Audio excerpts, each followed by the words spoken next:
بسم الله الرحمن الرحيم والفجر وليال عشر والشفع والوتر والليل إذا يسر هل في ذلك قسم لذي حجر ألم تر كيف فعل ربك بعاد إرم ذات العماد التي لم يخلق مثلها في البلاد وثمود الذين جابوا الصخر بالواد وفرعون ذي الأوتاد الذين طغوا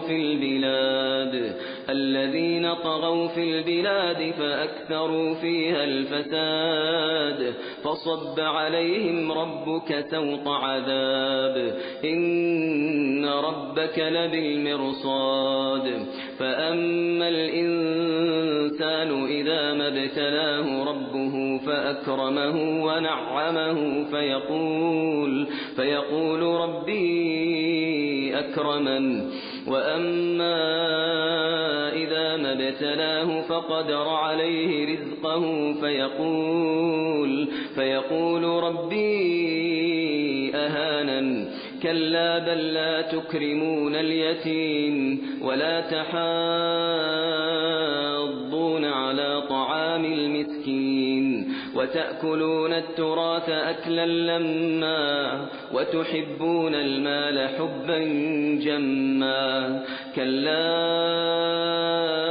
إذا دكت الأرض دكا دكا وجاء ربك والملك صفا صفا وجيء يومئذ بجهنم يومئذ يتذكر الإنسان وأنى له الذكرى يقول يا ليتني قدمت لحياتي فيومئذ لا يعذب عذابه أحد ولا يوثق وثاقه أحد يا أيتها النفس المطمئنة ارجعي إلى ربك راضية مرضية فادخلي في عبادي وادخلي جنتي.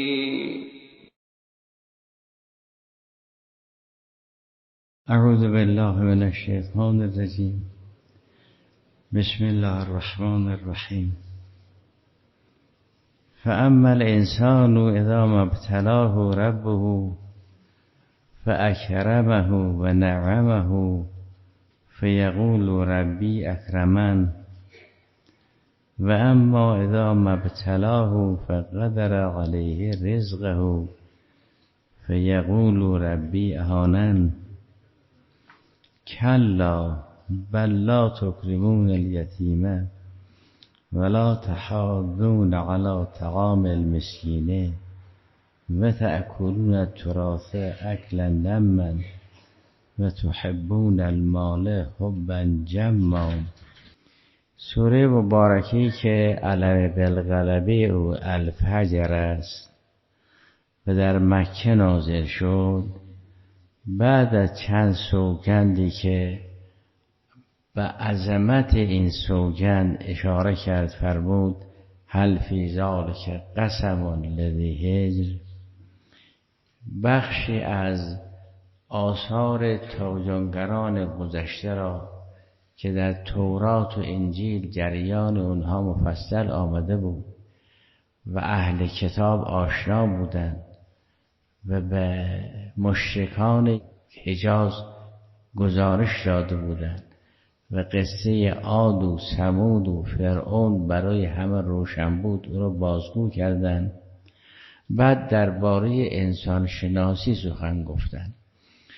فرمود اما الانسان اذا ما ابتلاه، میبینید چند جمله را ذات اقدس اله راهنمایی کرد، یه دونه از اینها را انسان نگفت، از پیش خودش حرف در آورد.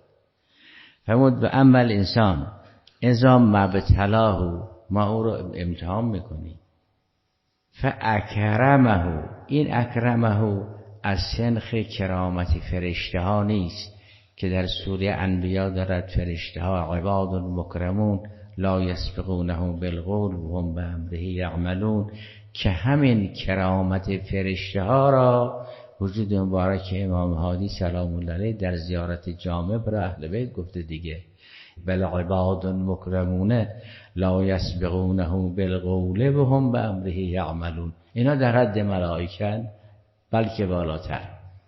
این کرامت فرشته ها تو سوره انبیا هست، یک. تو زیارت جامعه برای اهل بیت است، دو. این اکرمنه از اون اکرمه نیست، به دلیل اینکه هم مسبوق به ابتلاست هم ملحوق به نعمت، یعنی نعمت مادی داریم، یعنی یک کرامت ظاهری کردیم. و اما الانسان اذا مبتلاه، یک. فاکرمه، دو. این اکرام مادی است. و نعمه، به نعمتهای ظاهری، سه. فیقول ربی اکرمنه، این اکرام فرشته ها تو ذهنشه، این اکرام لقد کرمنا بنی آدم تو ذهنشه، این اکرام زیارت جامعه تو ذهنشه، در حالی که چنین نیست. کلا، این کلا که نفی است، نفی اکرام متوهم است، وگرنه اون اکرام ظاهری را که خود قرآن فرمود ما اکرام کردیم. این اکرام معنای انعام یعنی سرمایه دادن، این که شرف نیست.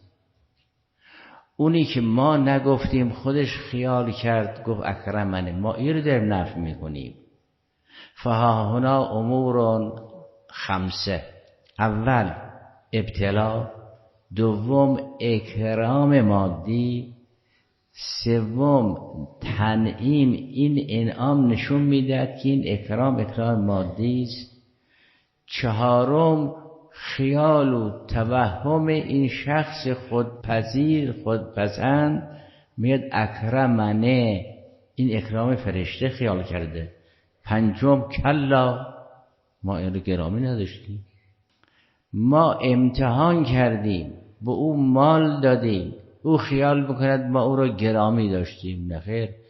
اگر یک کسی رو بخوان در کلاس امتحان ببرن روی فرش ابریشم بنشونن که ببینن این از نظر اخلاقی چه بازدهی دارد، این که احترام نیست. یه وقتی مهمان عزیزی عالمی عادلی آمده، خب بله اون حساب دیگه است.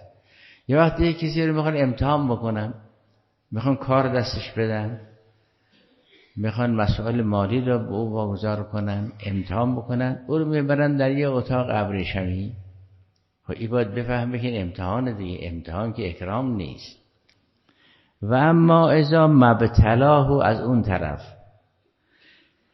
فقدر علیه رزقه، این قدر یقدرو یعنی تنگ گرفت، زیغ گرفت، و ظنون الذهب در زمین، فظن ان نقدره، نه نقدره معاذالله، این که گمان نکرد که خدا برای قدرت نداره، اون قدر یقدرو با قدرت است، این قدر یقدرو و نه تنگری و سختگیری و ایناست. فظن ان نقدره، او گمان کرد که ما سخت نمیگیریم، تنگ نمیگیریم، و حالی که ما تنگ گرفتیم، امتحان کردیم. و اما اذا مبتلاه فقدر علیه رزقه، یه مقدار تنگ گرفت، فیقول ربی اهاننه، نه اون امتحان را میبیند نه این تنگ روزی را، این تنگ روزی را به معنای اهانت میپندارد. و کلا، نه اونجا ما کسی رو احترام کردیم نه اینجا که هر دو پیش ما بنده خدا. اما ما رو امتحان میکنیم، گاه او را با مال امتحان میکنیم، گاه این را با مال امتحان میکنیم، گاه اون را. اینطور نیست که همیشه همه افراد را یک جور امتحان میکنیم. که شما باید چیکار بکنید که از امتحان پیروز بیایید؟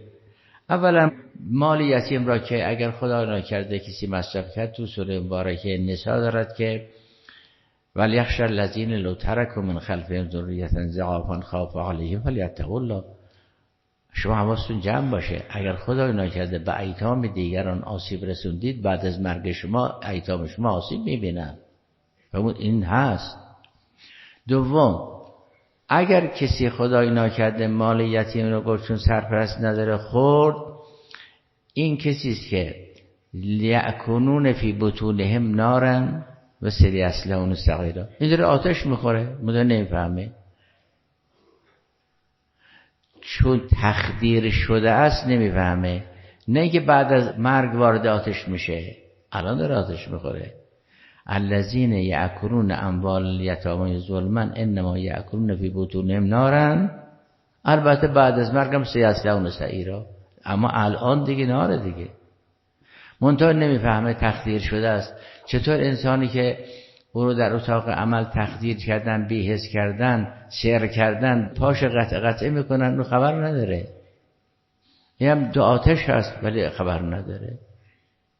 خب شما یتیم را گرامی داشته باشید. در بحثی دیروز به عرضتون رسید، هبه کردن، چشم روشنی دادن، بخشیدن، اینا همه خوبه، اما اکرام چیز دیگه است. صدقه یعنی خدایا این مال طیب و طاهر را برای رضای تو دارم میدم. صدقه عقد است، یک قصد قربت میخواد، مثل نماز دو. صدقه مثل هدیه و هبه و چشم روشنی و کادو نیست. صدقه عبادت است. کلا بل لا تکرمون الدین ولا تحاضون علی طعام، این طعام مصدر است معنی اطعام. تشویق نمی کنید یک دیگر را به اطعام مسکین، تشویق بکنید، خودتون هم کار بکنید، دیگران هم تشویق بکنید. و تأکلون تراث اکلا لمن، لم یعنی جمع، انبوه. حلال و حرام نداشت یک.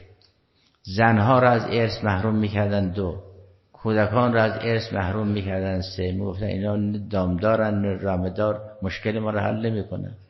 مسئله ارث دلیل نیست برای اینکه این سوره در مدینه نازل شد برای اینکه ارث یا فقهی است. نخیر، ارث از زمان حضرت اسماعیل و سایر انبیاء ابراهیمی سلام الله علیهم مشخص بود و اینا چون جز انبیاء اسماعیلی در اون سرزمین احکامشون، آدابشون، سنتشون مثل حج دیگه. این حج یادگار خلیل الهی است دیگه، تو مونده بود دیگر. اینا رو میدونستن، شنیده بودن که ارثی هست. اگر کلمه ارث، عنوان ارث تو این سوره هست، نشانه آن نیست که این سوره در مدینه نازل شد. این مثل صلات، مثل صوم نیست که ما بگیم این صوم چون در مدینه نازل شد و این سوره مدنی است. نه خیر، این سوره مکی است. ارث هم اینا سابقه داشتن. و تأکلون تراث اکلا لم یعنی فراوان، حلال حرام براشون نداشته باشند. و تحبون المال حبا جما، جمع یعنی انبوه. یک کسی که انبوهش دوست داره، این در اثر بخله. فرمود به اینکه احضرت انفس شه یعنی بخل. فرمود دم دستتونه، این صفت بخل همین دم دره، هر چه دستش بیاد میگیره. این باید مواظب باشی. الحمدلله رب العالمین. بوی بهش میوزد از کربلای تو،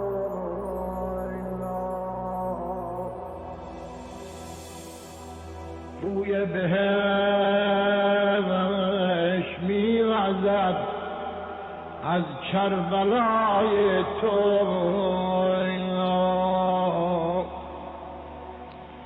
ای 100,000 جان گرامی فدای تو. السلام عليك يا وارث آدم صفوة الله. السلام عليك يا وارث نوح النبي الله. السلام عليك يا وارث إبراهيم خليل الله. السلام عليك يا وارث موسى كليم الله.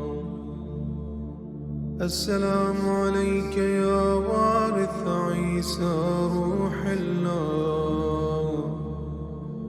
السلام عليك يا وارث محمد حبيب الله.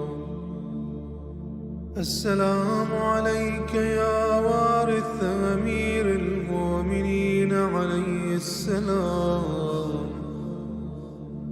السلام عليك يا ابن محمد المصطفى.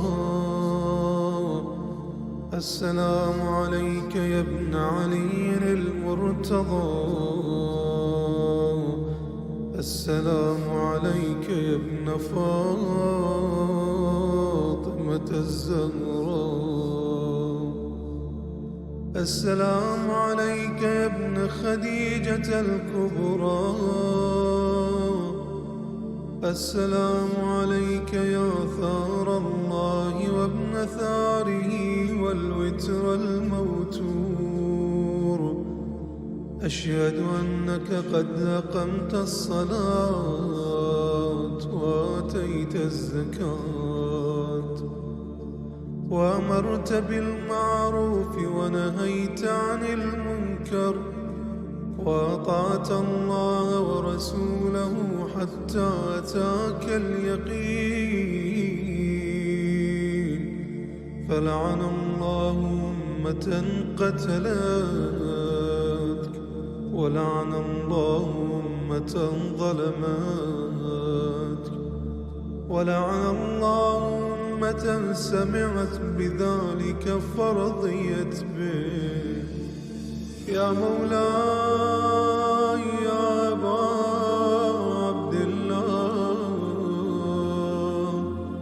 أشهد أنك كنت نورا في الأصلاب الشامخة والأرحام المطهرة، لم تنجسك الجاهلية بأنجاسها ولم تلبسك من مدلهمات ثيابها.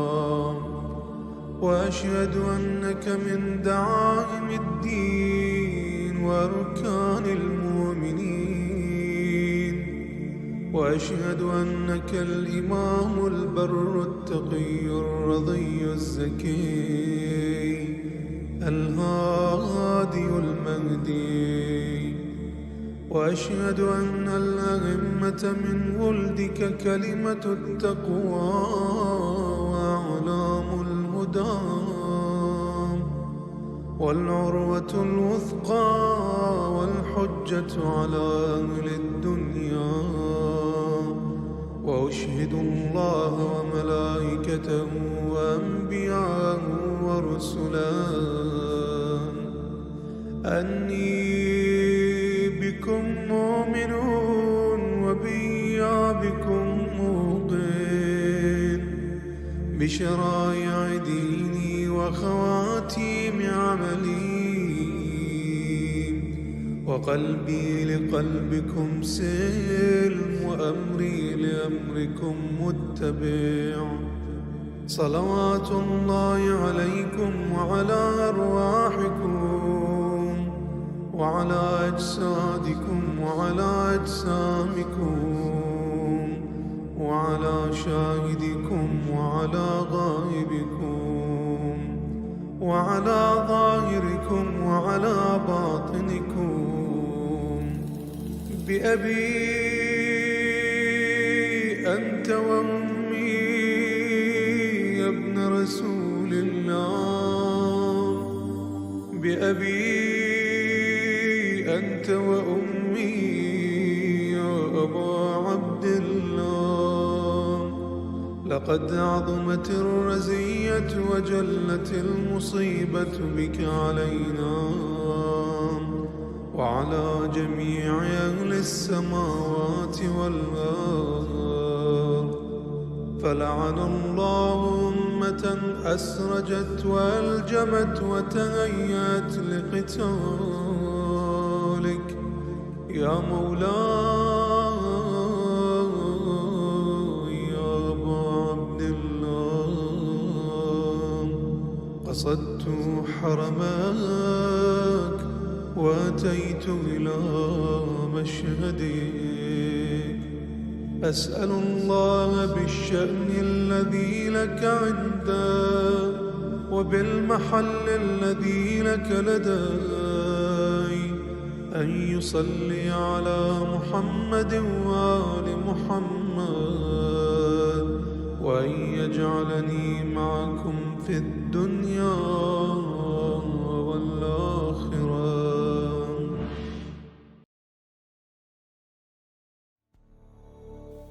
پیامبر اکرم می‌فرمایند که حسین منی و انا من حسین. حالا اون که حسین منی خیلی روشنه، حسین بالاخره نوه پیامبر هست و از پیامبر بودن ابا عبدالله مطلب روشنیه. اما اون انا من حسینش چیه؟ یعنی من پیامبر از حسینم.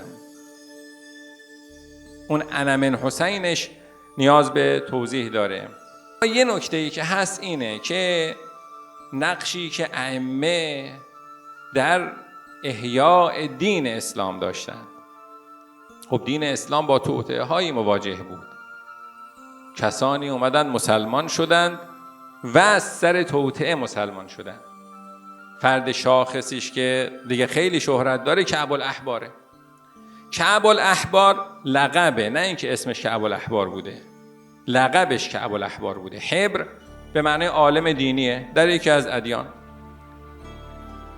احبار میشه جمع، یعنی عالمان دینی. کعب یعنی برجسته، یعنی فرد برجسته از عالمان دینی که این اومده و مسلمان شده. یعنی به تعبیر ما توی اصطلاحاتمون میگیم آیت الله العظمی، یعنی همچین جایگاهی رو داره و این میاد مسلمان میشه و با مسلمان شدنش به تفسیر قرآن دست میزنه.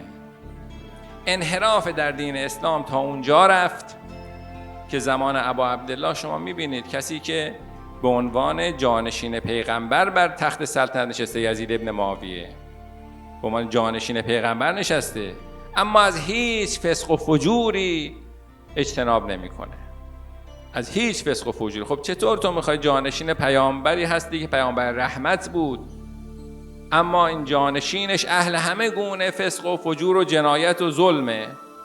این انحراف به اینجا رسیده بود و اینجا لازم بود که کسی مانند ابا عبدالله یک حرکت پرتنینی در جامعه ایجاد بکنه که وجدانهای مسلمانان رو تکون بده.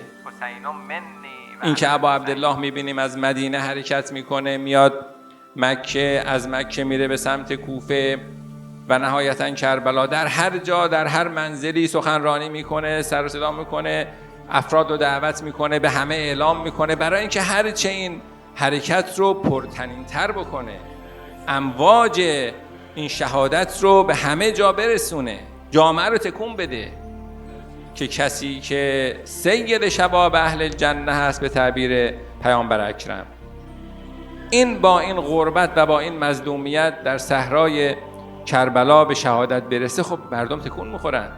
لذا دیگه حکومت بنی امیه بعد از شهادت ابا عبدالله دیگه سامان پیدا نکرد، استقرار پیدا نکرد، جامعه تکون خورد. اون کار خودش رو ابا عبدالله انجام داد. این که پیامبر میفهمد انا من حسین، یعنی دین من وام داره حرکت ابا عبدالله و ابا عبدالله با اون حرکت تونست در واقع دین اسلام رو از اون انحراف نجات بده. حسین منی و انا من حسین.